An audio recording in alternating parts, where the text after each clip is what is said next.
আমি আমার বক্তব্যের শুরুতেই কোরআনে কারীমের দুটি আয়াত তেলাওয়াত করেছি। আল্লাহ রাব্বুল আলামিন এই আয়াত দুটিতে উলামায়ে কেরামের মর্যাদা,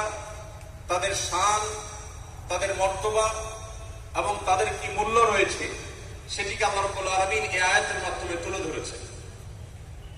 আপনারা যারা ভবিষ্যৎ আলিম, আপনারা যারা ইনশাআল্লাহ পড়াশোনা শেষ করে